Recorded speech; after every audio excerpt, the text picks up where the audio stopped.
जी मैंने कुछ काम दिया था आपको करने के लिए, कोई प्रॉब्लम उसके अंदर आया हो, कोई मसला हो तो मुझे बता दें और कंफर्म भी कर दें कि मेरी आवाज़ आ रही है आपको। ये कौन है जी? जी उमर जफर। जी सर, आ रही है आवाज। सर, ओके, प्रैक्टिस क्वेश्चन 6 में पॉइंट नंबर 4 और 8 बता दें।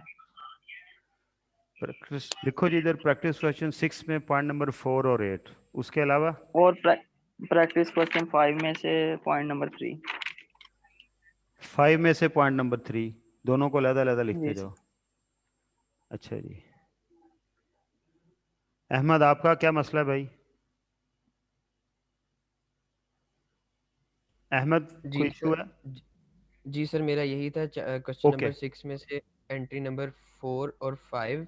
ठीक है, वही लिखा हमने 4 और 5 6 में से। और सर क्वेश्चन नंबर 5 में से एंट्री नंबर 5 और 6। यार दो क्वेश्चन है हमारे। जी, अब पहला कौन सा क्वेश्चन का आप कह रहे हैं? क्वेश्चन नंबर 5 का पहले देख लें सर, एंट्री नंबर 5 और 6। क्वेश्चन नंबर 5 की 5 और 6 लिखो, जो पहले लिखी हुई वो ना ना लिखो। अच्छा, उसके अलावा और क्वेश्चन नंबर 6 में से सर 4 और जी सर 4 और क्वेश्चन नंबर 4 6 और में 6। 4, ठीक है। 4 ठीक। ओके, ओके आगे चलो जी। वलीद वलीद मग्गू, आपका क्या इशू है भाई?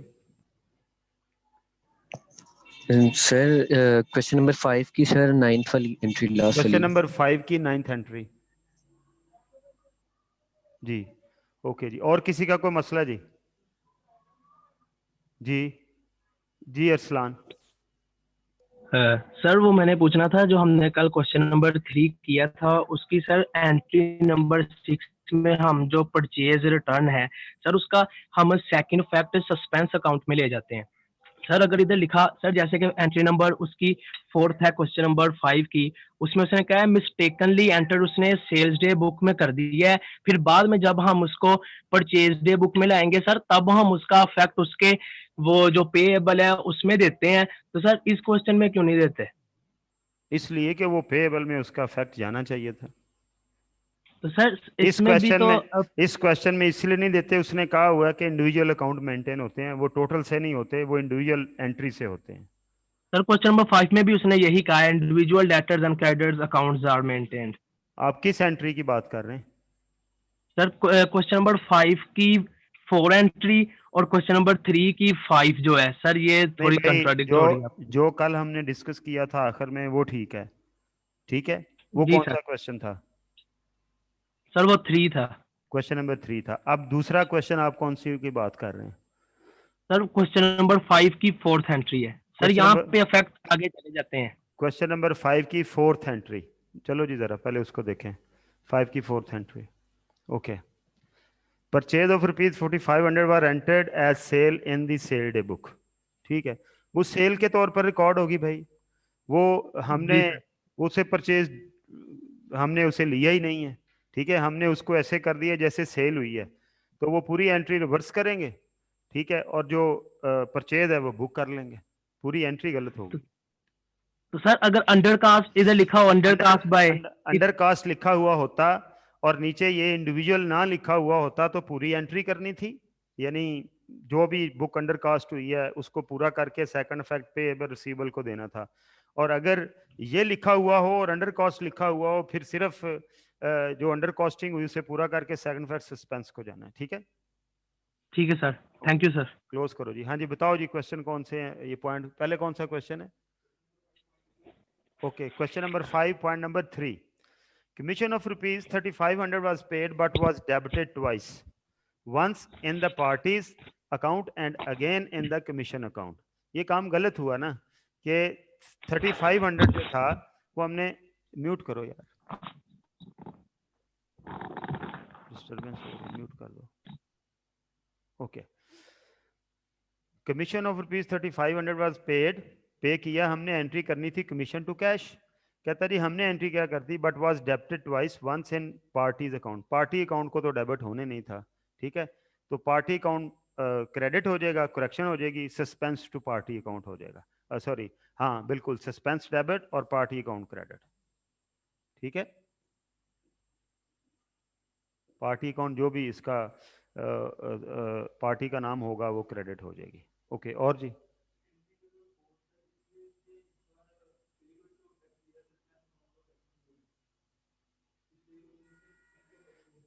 एक मिनट ठहरो। परचेज और rupees 4500 were entered as sales in the sales day book. कहता है वो सेल्स डे बुक एंटर हो गया। हमने एंट्री क्या कर दी, हमने ये एंट्री कर दी कि जी हमने रिसीवेबल टू सेल एंट्री कर दी। ठीक है, उसको रिवर्स करें, सेल टू रिसीवेबल, एक ये एंट्री होगी। ठीक है, और फिर बुक करें, ये बता तो दिया, purchases to payable, purchases to payable, ये पूरी एंट्री बुक हो जाएगी। ठीक है, 2 एंट्रीज होंगी। ठीक है, आगे चलो। Entry number 5, rupees 600 collected from a party in respect of dues which had been written off as bad 2 years ago was credited to the receivable account। नहीं होना था ना, एंट्री होनी थी, क्रेडिट तो होने नहीं था उसने, हमने बैड डेट को क्रेडिट करना था। तो एंट्री क्या करेंगे, रिसीवेबल टू बैड डेट। ठीक है, हमने गलत क्रेडिट कर दिया रिसीवेबल को। ठीक है, was credited to receivable control account, ये गलत काम हुआ हमसे। ठीक है, जो इंडिविजुअल पार्टी का अकाउंट है या रिसीवेबल कंट्रोल अकाउंट है जो भी है उसको हमने क्रेडिट कर दिया। अब हम उसे क्या करेंगे, डेबिट करेंगे, रिसीवेबल को डेबिट करेंगे और बैड डेट्स को क्रेडिट कर देंगे। आगे जी, entry number 6, goods invoiced at rupees 4600 were return by a debtor. ठीक है, there was entered in the purchase book and posted from there to debtor account at rupees 6400। तो सबसे पहले ये सोच लिया करें कि हमने इसकी एक्चुअल एंट्री क्या करनी है। Good invoice at rupees 47 were return by customer. Actually entry ये होनी थी, एंट्री होनी थी सेल्स रिटर्न टू रिसीवेबल, ये एंट्री होनी थी। कितने से होनी थी, कितनी अमाउंट है जी, 4600 से, इतने से होनी थी। आपने क्या कर दिया, आपने कर दिया कि वो उसे परचेज डे बुक में एंटर किया, यानी परचेज गलत बुक हो गई।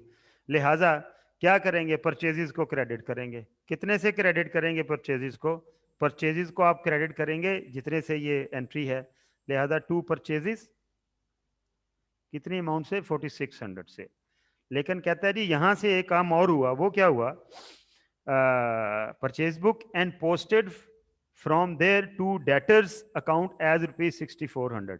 डेटर के अकाउंट को 6400 से हमने क्या कर दिया, पोस्ट कर दिया। अब परचेजेस अकाउंट जो है वो डेटर अकाउंट में 6400 चला गया, यानी एक्सेस बुक हो गया। वो बुक होना था 4600, पोस्ट किया। अब हम एज्यूम कर रहे हैं कि पोस्ट क्रेडिट ही किया है। ठीक है, तो 64 और 46 का डिफरेंस जो है, हाँ 1800, आपने एक्सेस उसे क्रेडिट कर दिया। लिहाजा रिसीवेबल डेबिट हो गया कितने से, 1800 से। और सेल रिटर्न बुक ही नहीं की, लिहाजा वो भी बुक कर दें। सेल रिटर्न वो कितने से, 4600 से। तो सेकंड फैक्ट ये किसे चला जाएगा, सस्पेंस को, ये एंट्री होएगी। यानी एक एंट्री ये रिसीवेबल डेबिट, क्योंकि आपने उससे ज्यादा पोस्ट कर दिया। ठीक है, जब वो कहता है पोस्ट कर दिया, तो पोस्ट का मतलब यही लेना है जो रूटीन की उसकी पोस्टिंग होती है, यानी डेबिट करते हैं। तो वो जब एक्सेस पोस्ट हुआ है तो अल्टीमेटली रूटीन में डेबिट करते हैं, लेकिन रिटर्न की एंट्री में क्रेडिट करते हैं। वो एक्सेस क्रेडिट हो गया 64 से, तो उसे रिवर्स करेंगे। उसके लिए मैंने रिसीवेबल को डेबिट कर दिया और सस्पेंस को 1800 से क्रेडिट कर दिया। अब जेन्युइन एंट्री पास कर दूंगा, से रिटर्न डेबिट कर दूंगा और परचेजेस को क्रेडिट कर दूंगा। चलो जी, entry number 9, an amount of 17,400 was received in full and final settlement from a customer after he was allowed a discount of rupees 2600. However, while writing the books, the amount received was entered in the discount allowed column of the bank book and the discount allowed was entered in the bank column. बड़ा गलती ये हुई है, ये देखें कि आपने एक बंदे को क्या किया, उस बंदे को आपने 17,400 रिसीव किया और 2600 से डिस्काउंट दिया। यानी आपने उससे कितने पैसे लेने थे, आपने उससे 20,000 रुपया लेना था। ठीक है जी, जब आपने उससे 20,000 रुपया लेना है तो आपने उसकी रूटीन में एंट्री ये होनी थी, कैश डेबिट 17,400 से, डिस्काउंट अलाउड डेबिट 2600 से।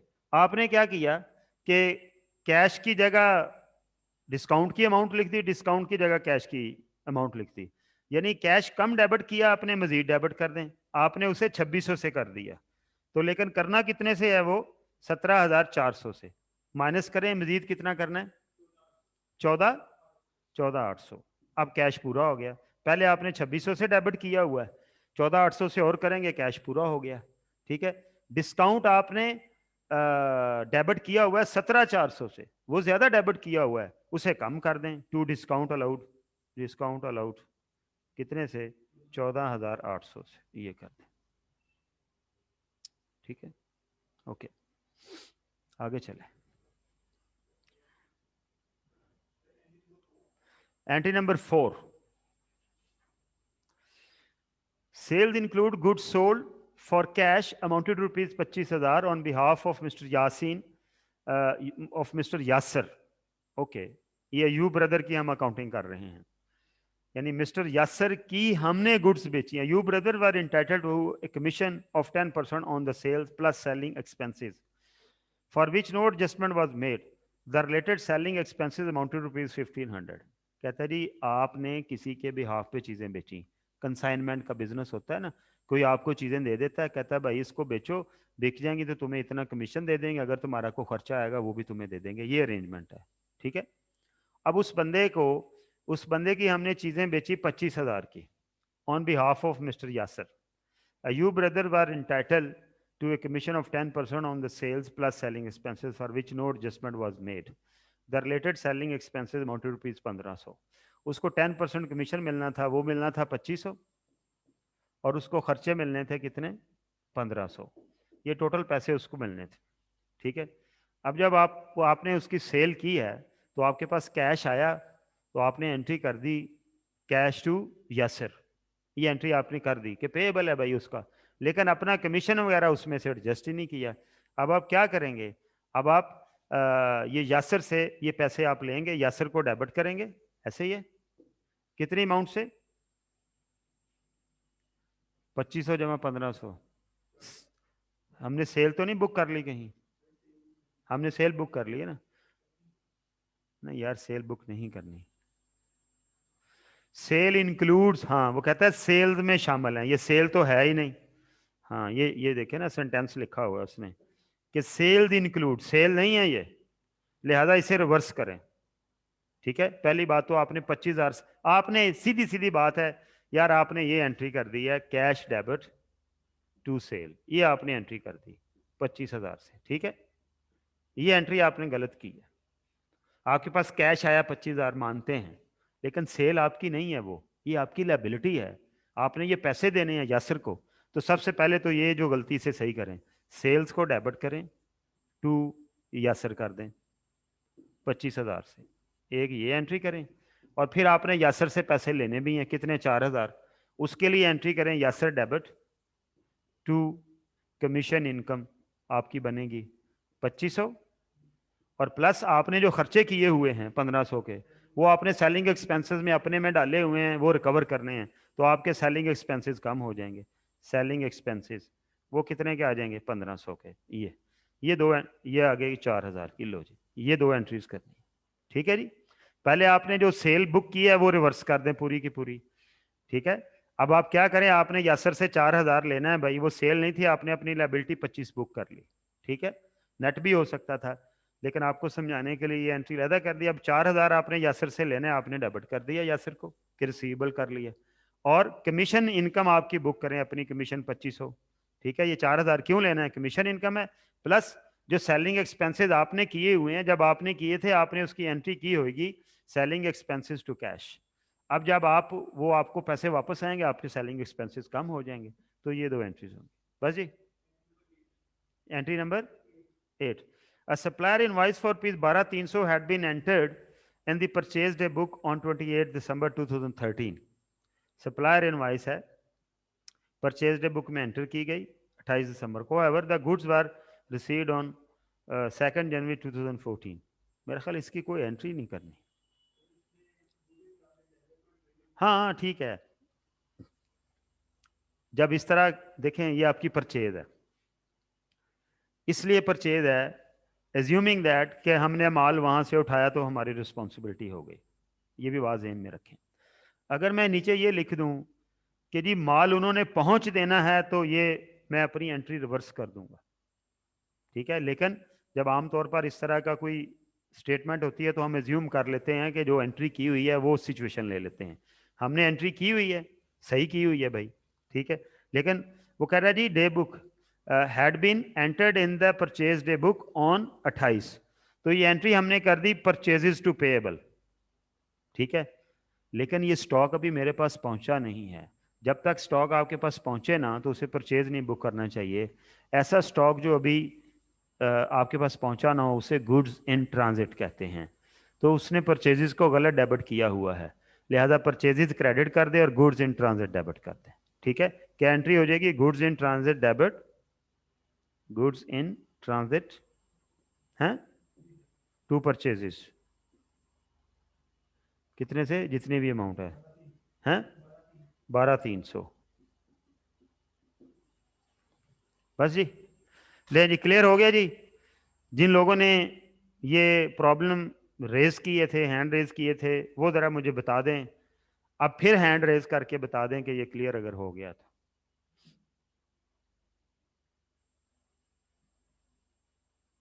ओके, ठीक है जी, क्लोज करें, लोअर ऑल कर दो। अच्छा जी, आगे अब हमने चलना है जी। कौन से क्वेश्चन रह गए हमारे? पीछे जाओ ज़रा। हैं क्वेश्चन 4 करना है, इससे पीछे भी तो कुछ रहता है। अब मुझे ज़रा एक दफ़ा ना बताओ कि क्वेश्चन रहते कौन कौन से। पीछे जाओ ज़रा, पीछे जाओ। 3, ये क्या है? कर लिए? हाँ, और पीछे जाओ। पीछे 2 क्वेश्चन रहते हैं यार।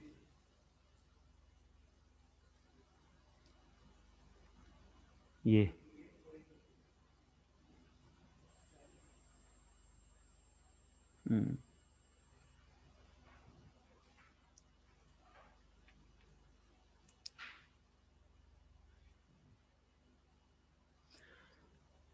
अच्छा जी, ये क्वेश्चन हम, इससे पीछे भी कोई है? चेक करो ज़रा। अब एक साइड से शुरू करके जो रह गया वो काम करते जाएंगे। पीछे तो नहीं है कुछ ना? नहीं है कुछ, ठीक।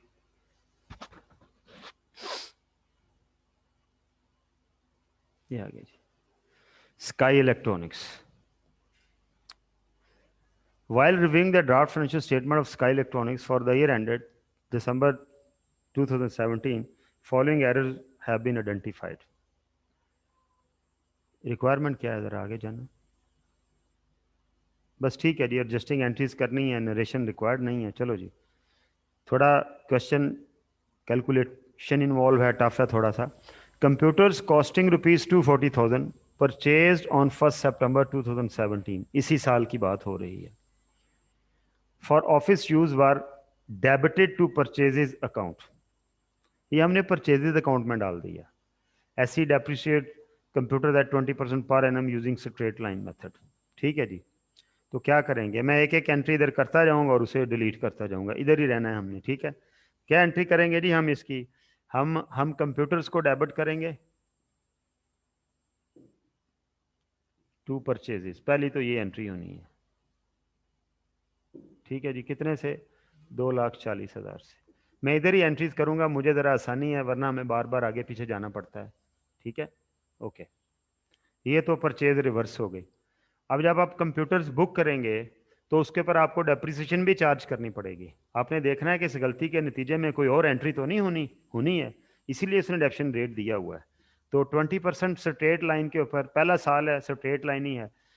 240,000 का 20% कैलकुलेट करें और ये एंट्री करें, depreciation debit to accumulated depreciation. ये आप लोग नोट करते जाएं, क्योंकि मैं साथ साथ, मेरे पास जगह कम है, मैं इसे वाइप ऑफ करता जाऊंगा, ठीक है। अब डेप्रिसिएशन कितनी है? वो कहता है कि जी आपने खरीदा कब एसेट? 1 सितंबर को, तो आपका ईयर क्या है? फॉर द 31 दिसंबर। तो सितंबर, अक्टूबर, नवंबर, दिसंबर, 4 महीने की डेप्रिसिएशन है। 2,40,000 into 20% divided by 12 multiplied 4, how much? 60,000। ये हैं 16, ओके, ये आ गया जी 16,000। लो जी, ये 2 एंट्रीज होनी है, ठीक है जी। आगे चलते हैं। Furniture costing 1.2 million and having a book value of 670,000 as on 31st December 2017 had already been sold on 1 नवंबर 2000 हमने बेच दिया जी उसे। The proceed of ₹700,000 were credited to sale, 7 lakh रुपया हमने सेल को क्रेडिट कर दिया। SC depreciate furniture at 10%। कहता है हमने और कोई एंट्री नहीं की। हम प्रॉपर्टी प्लांट एंड इक्विपमेंट पढ़ चुके हैं ना, अभी पढ़ना है हमने। ओके, जब हम प्रॉपर्टी प्लांट एंड इक्विपमेंट पढ़ चुके होंगे तो थोड़ी सी बेटर अंडरस्टैंडिंग बन जाएगी इन्हीं क्वेश्चंस की, ठीक है, क्योंकि ये एग्जाम के क्वेश्चन हैं और एग्जाम के क्वेश्चन के अंदर जब आप बैठते हैं तो आप सारे का सारा जो नॉलेज लेके बैठते हैं तमाम चैप्टर्स का।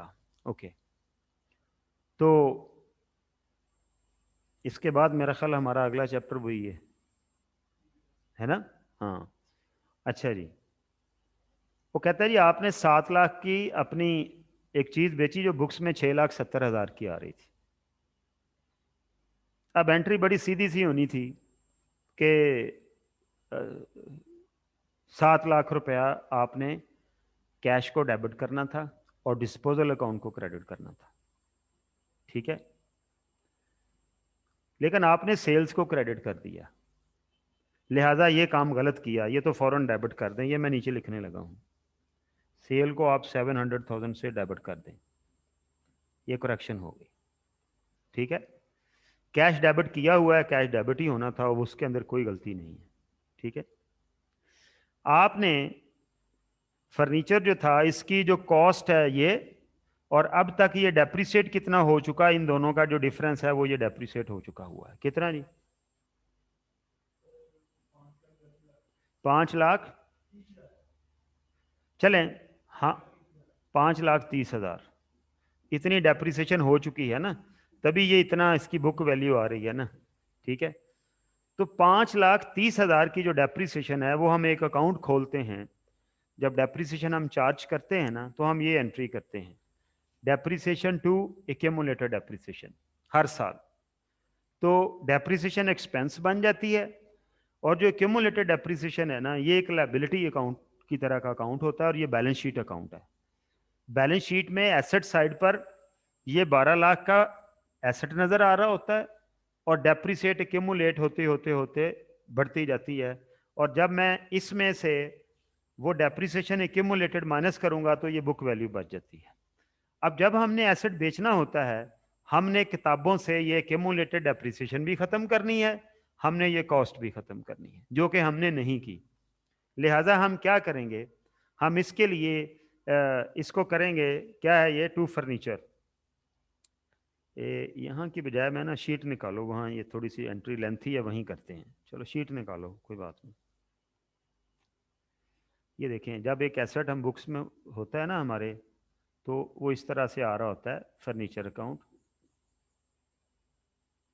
उसमें आ रहा था 12 लाख, पता नहीं कब खरीदा था, ठीक है। और एक अकाउंट होता है एक्यूमुलेटेड डेप्रिसिएशन का अकाउंट। ये चीज़ें जो हैं अगले चैप्टर में और बहुत वाज़ेह हो जाएंगी। उसमें बैलेंस आ रहा था जिस वक्त मैंने बेचा 5,30,000।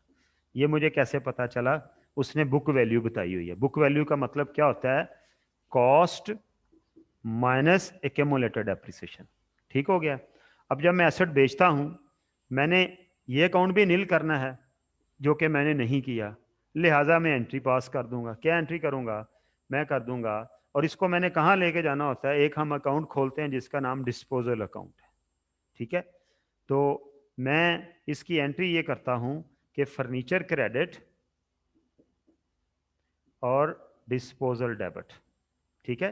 लिहाजा ये डिस्पोजल अकाउंट में आ गया, ये देखिए ये डिस्पोजल अकाउंट है, ये क्रेडिट हुआ 12 लाख से, डिस्पोजल अकाउंट डेबिट हो गया 12 लाख से, ये रहा, ठीक है जी। ओए ये क्या हुआ, इसको ऊपर ले लो यार।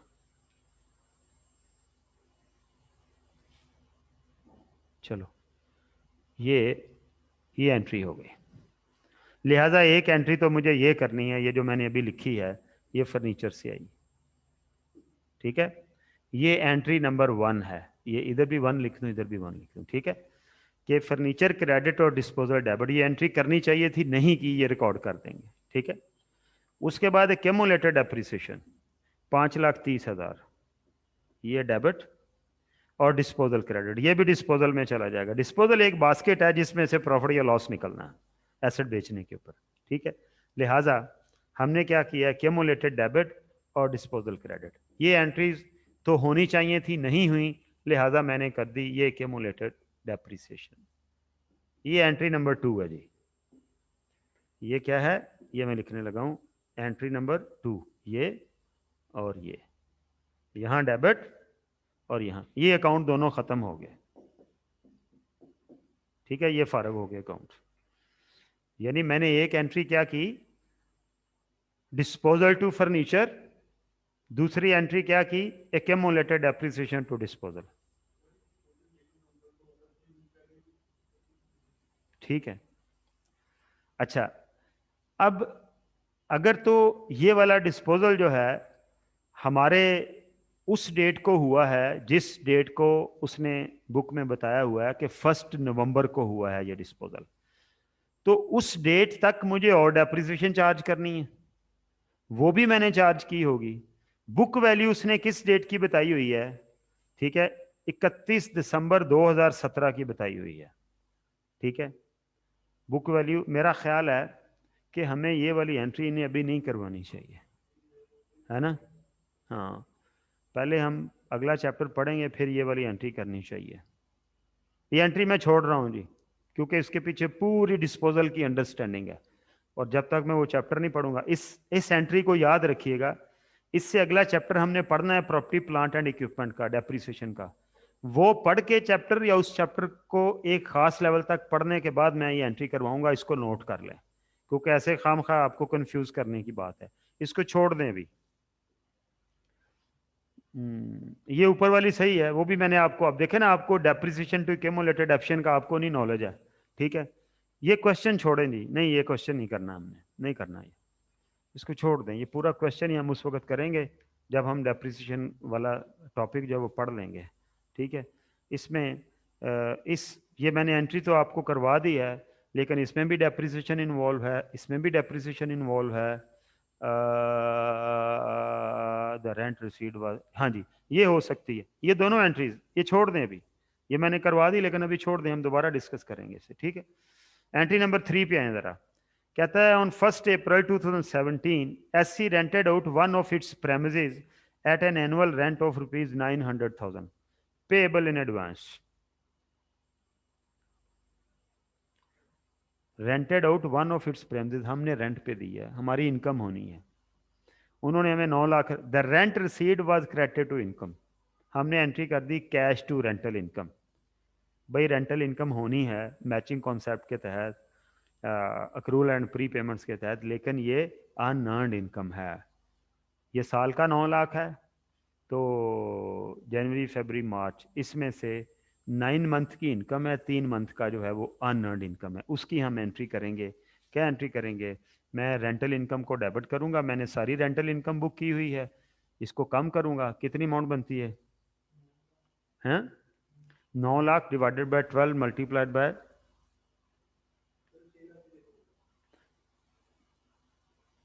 प्रीपेड निकालनी है, 2,25,000।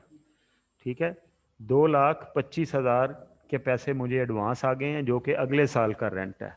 ठीक है, लिहाजा मैंने सारा रेंटल इनकम को क्रेडिट कर दिया, ये देखें उसने लिखा हुआ है, जो कि गलत बात है। जितना एक्सेस क्रेडिट किया मैं उसे डेबिट कर दूंगा, और जो सही होना चाहिए था वो क्या होना चाहिए था, अनअर्न्ड इनकम, अनअर्न्ड इनकम, इसने क्रेडिट होना था 2,25,000, ये एंट्री होगी। ठीक है जी, सो ये एंट्री हमने कर ली है, इसमें कोई कंफ्यूजन नहीं है। अगली एंट्री भी हो सकती है, देखें जरा, कि trade receivable include a balance of ₹180,000 which is irrecoverable but has not been written off. ये तो सीधी बात है, राइट ऑफ कर दो भाई, bad debts to receivable.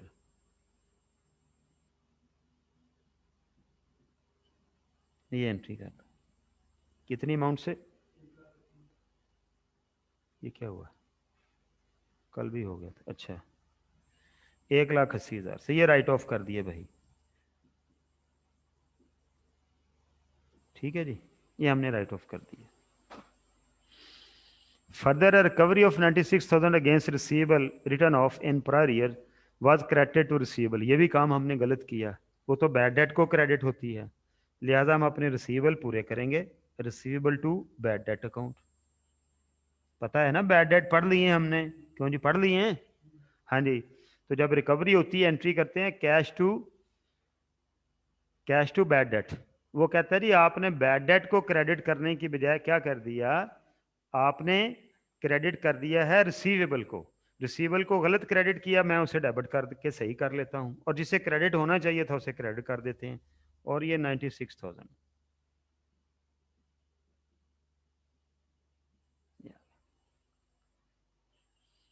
Provision for doubtful debt receivable has already been made at 5% on the year end। ये line लिखने का कोई मकसद है? क्या मकसद है भला? मकसद ये है भाई कि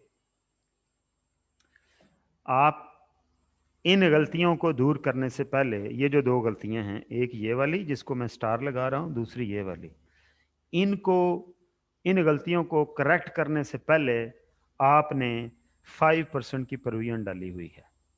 अब ये लाइन लिखने का मतलब ये है कि आप ये देखें कि क्या इन गलतियों की वजह से आपके कोई रिसीवेबल चेंज हुए हैं।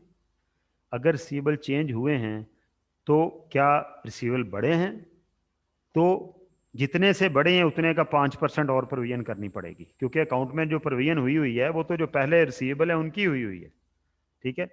इसी तरह अगर रिसीवेबल कम हुए हैं तो प्रोविजन जितने से कम हुए हैं उतने से प्रोविजन कम करनी पड़ेगी। उसका कितने परसेंट है जी? 5%। ठीक है। अब देखें, ये जो मैंने एंट्री की है, रिसीवेबल कम हुए 1,80,000 से क्रेडिट हो रहे हैं ना, और 96,000 से रिसीवेबल डेबिट हो रहे हैं, रिसीवेबल बढ़े, तो नेट इफेक्ट कितना आया? नेट इफेक्ट आ गया जी 84,000 का। 84,000 से रिसीवेबल कम हुए हैं नेट शेल, अगर कोई और आगे एंट्री नहीं है तो। ठीक है। तो 84,000 का 5% प्रोविजन भी रिड्यूस करनी पड़ेगी। ठीक है। कितना बनता है? 4,200। तो प्रोविजन कम करने की एंट्री आप लोगों ने सीखी हुई है ना, वो क्या है? Provision for bad debt debit to bad debts credit. यही करते रहे हैं ना। कितने से? 4,200 से। ये हो सकती क्योंकि हमने ये चैप्टर पढ़ लिया हुआ है। ठीक है। So we have done with it. क्यों जी, ये एंट्री क्लियर हुई है आप लोगों को? ये जो 3 एंट्रीज हमने की हैं ये क्लियर है? हैंड रेज करके बताएं जरा, क्लियर हो रहा है मामला ये वाला, ये जो बैड डेट्स की मैंने अभी एंट्री की है?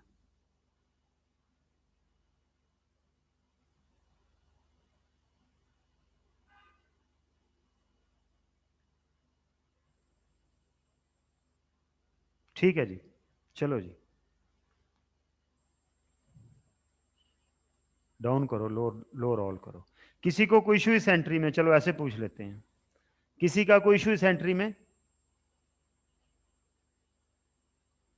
जी मोहम्मद अरसलान। जी सर, ये जरा दोबारा एक्सप्लेन कर दें। बड़ा जोर लगता है यार, सर ये ध्यान से सुना करें ना। ये मैंने क्या किया, मैंने बैड डेट राइट ऑफ की है, ये समझ लग गई है? जी sir.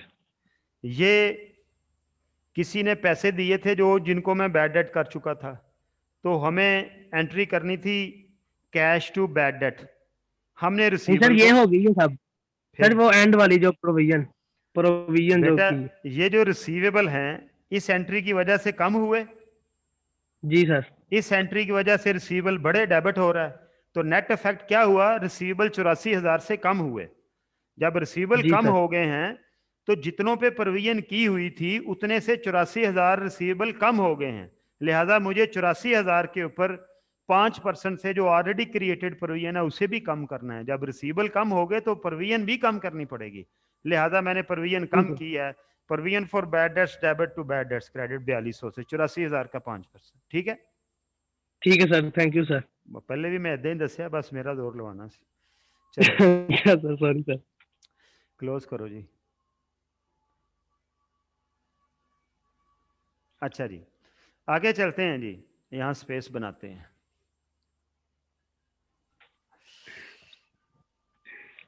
A check of rupees 192,000 was received after a discount of 4% from a customer. However, the cash book in the cash book the amount received was entered in the discount allowed column and the amount is, ये पहले वाली entry यार अभी जो हम करके हटे हैं पिछले सवाल में भी थी कि आपने 4% इसका ये चेक कितने का आया ना, तो डिस्काउंट कितना बना भाई 192 divided by 96 multiplied by 4 discount निकल आएगा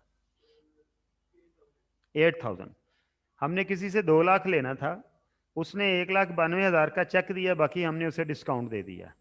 तो इसकी हमने एंट्री ये करनी थी, बैंक डेबिट 1,92,000 से, डिस्काउंट अलाउड डेबिट 8,000 से और रिसीवेबल क्रेडिट 2 लाख से। कहता जी बाकी तो सारा काम हमने सही किया, सिर्फ ये किया कि बैंक वाली अमाउंट डिस्काउंट में लिख दी और डिस्काउंट वाली अमाउंट बैंक में लिख दी। अब बैंक में जाना चाहिए था 1,92,000, मैंने लिख दिया 8,000, तो मजीद डेबिट कर दो बैंक को मजीद डेबिट कर दो जी 192 माइनस 8, क्योंकि 8 पहले हो चुका है 1,84,000, और डिस्काउंट में जाना था 8,000, मैंने डिस्काउंट को डेबिट किया हुआ है 1,92,000 से, क्योंकि डिस्काउंट कॉलम में लिखने का मतलब क्या है, फिर हम टोटल करके एंट्री करते हैं ना जनरल लेजर के अंदर, डिस्काउंट डेबिट करके रिसीवेबल को फॉरवर्ड करते हैं। तो वो डिस्काउंट भी ज्यादा हो गया, कितने से 1,84 से, लिहाजा उसे रिवर्स करने के लिए मैं क्रेडिट कर दूंगा डिस्काउंट अलाउड 1,84,000 से, ये एंट्री हो जाएगी। आगे चलो जी। ठीक है जी, ये क्वेश्चन मुकम्मल हो गया जी, ये उसने सॉल्व किया हुआ है। ये एंट्री मैंने आपको वैसे करवा दी थी, लेकिन इस एंट्री के लिए मतलब ज्यादती होगी अगर मैं ऐसे ही गोल मोल करके आपको सारा समझा जाऊं। मुझे पहले आपको वो जो चैप्टर है प्रॉपर्टी प्लांट एंड इक्विपमेंट का वो पढ़ना जरूरी है, और फिर आगे चलेंगे। इनकी आगे क्लास है। ओके ठीक है जी, यहाँ तक रहेंगे। आपने ये क्वेश्चन खुद से घर पे करना है। एक क्वेश्चन मैं आपको देने लगा हूँ, वो आप अटेम्प्ट करके आइएगा। जैसे आज आपने सवाल पूछ लिए, नहीं ये नहीं कर सकते, ये भी ये हम करेंगे खुद। आगे चलो जरा।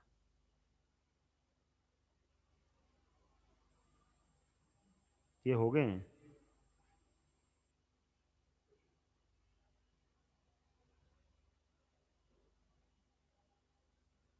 इसमें भी डेप्रिसिएशन का रोला है,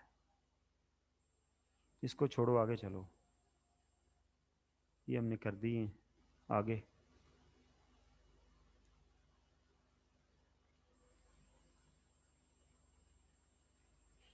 ठीक है जी, ये क्वेश्चन आप अटेम्प्ट करके आएंगे मिस्टर रेहान वाला।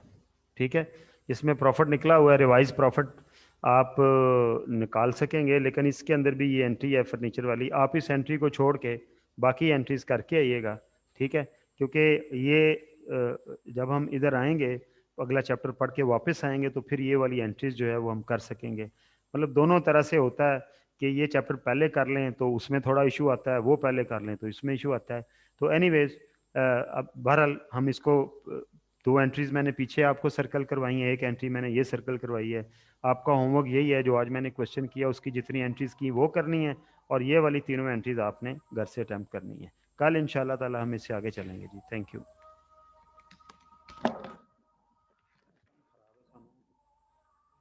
पहले ना चैप्टर शुरू करना है।